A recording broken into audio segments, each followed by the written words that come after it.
হে বন্ধুরা, চলে এসেছি তোমাদের কাছে একটা নতুন রেসিপি নিয়ে। সেই রেসিপিটি হলো ঝিঙের খোসা বাটা বা ঝিঙের খোসার ভর্তা। প্রথমে ঝিঙে থেকে খোসাগুলোকে ছাড়িয়ে নিয়েছি, তারপর খোসাগুলোকে পরিষ্কার জলে ভালো করে ধুয়ে নিয়েছি। তারপর একটা কড়াইয়ের মধ্যে কিছুটা পরিমাণ জল দিয়ে খোসাগুলোকে ঢাকা দিয়ে কিছুক্ষণের জন্য ভাপিয়ে নিচ্ছি। খোসাগুলোকে ভালো করে ভাপানোর পর একটা ফুটো পাত্রের মধ্যে জল ঝরানোর জন্য রেখে দিয়েছি।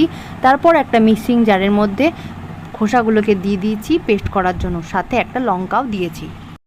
আপনারা এখানে রসুনও দিতে পারেন। এরপর কড়াইয়ে সর্ষের তেল দিয়ে দেবো, তারপরে কালো জিরে দেবো আর খোসা বাটাটাকে দিয়ে দেবো।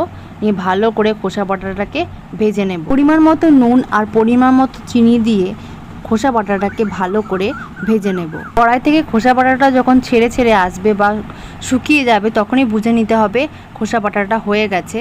এরপর ওপর থেকে দুটো শিং দিলেই তৈরি হয়ে যাবে ঝিঙের খোসার ভর্তা।